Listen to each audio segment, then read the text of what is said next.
ছিলাম। ওই মিটিংয়ের ভিতরে আমি হঠাৎ করেই ফেসবুক মিটিং শেষ করে মাগরিবের নামাজের পরেই ফেসবুকে তাকিয়ে দেখতেছি যে হাদির ভাইয়ের উপরে এই গুলি নিক্ষেপ হয়েছে, গুলি বর্ষণ হয়েছে।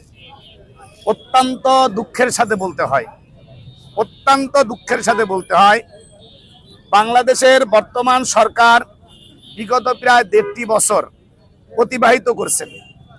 এই 1.5 বছরের ভিতরে যেই আমাদের দেশ 24-এ যারা স্বাধীন করলো, তাদের ভিতরে প্রথম সারির একজন ব্যক্তির উপরে গুলি পড়লো, গুলি নিক্ষেপ হলো, হত্যা করার পরিকল্পনা করলো।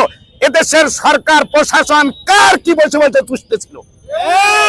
এরপরও ফেব্রুয়ারিতে নির্বাচন হবে, সেই নির্বাচন সুষ্ঠু হবে। আমি আমার ধারণা থেকে বলি, আপনারা জানেন আমি একজন প্রার্থী। এখন তো আজকের এই গুলিতে হৃদয় কাঁপিয়ে দিয়েছে। আমরা এখন ঘরের বাইরে হতে পারবো না। নির্বাচন হবে কোথায়, ভোট হবে কোথায়, সংকীর্ণতা এখন জন্ম নিয়ে চটবিটি। কারণ প্রথম সারির যুদ্ধায় যদি আজ মৃত্যুর সাথে বান্ধা নড়ছে, তাহলে আমার স্থান কোথায়?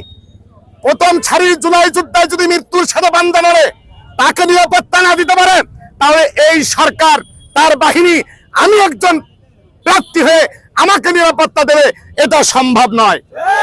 এই জন্য আজকের এই জুলাই যোদ্ধাদেরকে বলবো, আমি এর আগেও আপনাদের জায়গায় দাঁড়িয়ে বলছিলাম, এই জুলাই যোদ্ধাদের উপরে রক্তের উপর দাঁড়িয়ে এক শ্রেণীর মানুষ যারা মুহূর্তের ভিতরে গাদ্দারি শুরু করেছে, এক শ্রেণীর মানুষ জুলাই যোদ্ধাদেরকে মুহূর্তের ভিতরে যারা ভুলে গেছে, আমরা এদেরকেও এই গুলির সন্দেহের বাহিরে রাখতে পারি না। জুলাই যোদ্ধাদেরকে আমরা স্মরণ করি, জুলাই যোদ্ধারা আছে, থাকবে। সর্বশেষ আপনাদের কাছে আমার আহ্বান এটাই, আমরা আপনাদের সাথে ছিলাম, আছি, থাকবো। এই হাদির উপরে যারা গুলি করেছে, এদেরকে অতি দ্রুত প্রশাসন গ্রেফতার করে সর্বোচ্চ মৃত্যুদণ্ড কার্যকর করা না করা পর্যন্ত আমরা রাজপথ ছাড়বো না ইনশাআল্লাহ। আল্লাহ রাব্বুল আলামিন আমাদেরকে কবুল করুক, রাজপথে থাকার তৌফিক দান করুক।